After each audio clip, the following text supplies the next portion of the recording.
Hey, what's going on guys? Welcome to the channel. I'm Seriesto. So the game director for Resident Evil 9 decided to troll the fanbase as he was getting to reveal a story expansion for Requiem. He pulled out a photo that said Forbidden Requiem that had Leon in a suit and a woman close to his side not revealing her face. Clearly it's a joke, but it could be an underlying message of what's going to be revealed in the story expansion. Of course, we have to guess who is the woman that finally got Leon to settle down. I've narrowed it down to top 3 choices and one of them will surprise you. We're going to break it all down, but first, if you can grab the subscribe button, and thanks to everyone for subbing and help grow the channel. I sincerely appreciate it. If you haven't already, I kindly invite you to do so. It's the #1 way to support the channel. All you have to do is subscribe and leave a like. Now let's get into it. First, we have to talk about the obvious one, Ada Wong. Now, I like Ada, but their relationship is very complex and toxic. Their relationship was deeply forged in immediate dangerous situations where Ada saved his life in Raccoon City twice. Their relationship reminds me of Spider-Man and Black Cat from Marvel's Spider-Man. They are in high-stakes situations.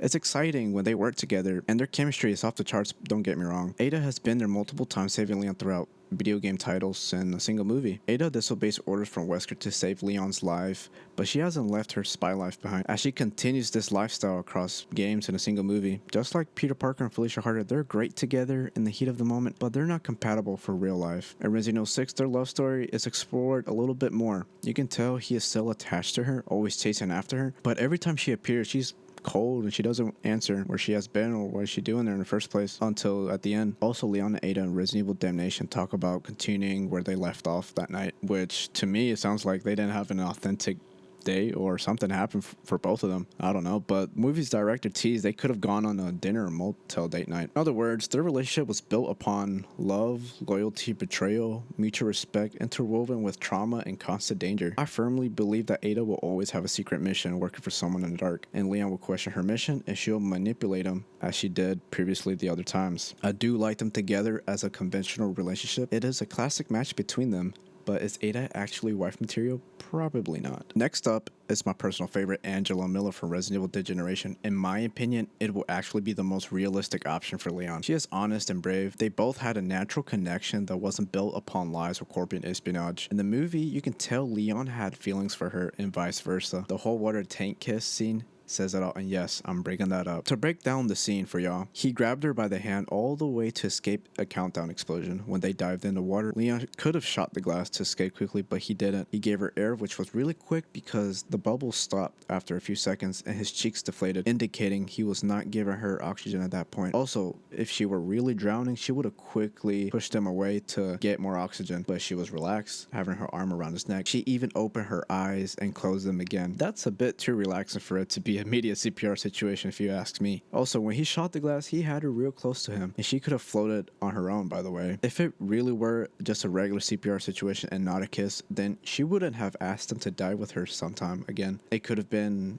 as simple as a goodbye. Leon shows affection to Angela throughout the whole movie and not by flirting. He protects her a lot of times and he actively listens to her. It's the little subtle signs you have to pay closely attention to. For example, Leon didn't want to let go of Angela when she said to let her go, grabbing onto her with the additional weight of a mutated G-virus with his leg, well, a single leg on her guardrail. He repeated the words she said to him during the house on fire saying, "If you don't try to save one life, you'll never save any." Now, this fits well with Leon's whole personality because he is always in pursuit of saving lives no matter the cost. And afterwards, they fall onto the ground and he cushions her head. Then they get up and they hold hands for a straight minute. They don't let go even after they look into each other's eyes. Then it was interrupted by a call. Talk about love in the air, my guy. In my opinion, she's the hidden diamond in Leon's life and could possibly be his ideal wife if he decided to visit her from time to time that we were not aware of. Now, if we're talking about the best option for Leon, it would have to be Claire Redfield. They've been through literal hell together in Raccoon City. They develop a very close relationship going beyond friendship to a fraternal and battle comrade bond. I've always thought the two would eventually be together. Their relationship was built upon mutual respect and emotional dependence throughout the franchise. They fought together a few times and haven't kept secrets from each other. Although Leon has strong feelings with Ada Wong, many fans, including myself, prefer Claire for her emotional balance and chemistry with Leon, which without a doubt makes a healthier and stable relationship. Although they have never flirted with each other, the only time I remember was in the movie Resident Evil Dead Generation when she gives a subtle wink to Leon and gives Leon a certain look at the end of the movie. I don't know, maybe I'm looking at it way too deep. Additionally, in Infinite Darkness, Leon saves Claire from a pool of acid where they both fall onto each other. Leon has his hand on her back and they firmly look at each other for a good minute. minute. She could have got off quickly and rolled to her side, but no, they held good eye contact. Even after the little disagreement at the end of the show, which many fans didn't like how Claire's character was written in that scene. Also in the movie Death Island, when Leon and Jill found Chris and Claire dying of infection, he had a higher pitched voice when he said Claire's name compared to Chris, which I believe he really cares about her, to be honest. Also, take this with a pinch of salt, as the movie director said after the events of the movie, both Leon and Claire got married in secret. As there is no official confirmation from Capcom themselves, this rumor remains untrue. Plus, Chris has been trying to get these two together for years, and Kennedy Redfield doesn't sound bad at all.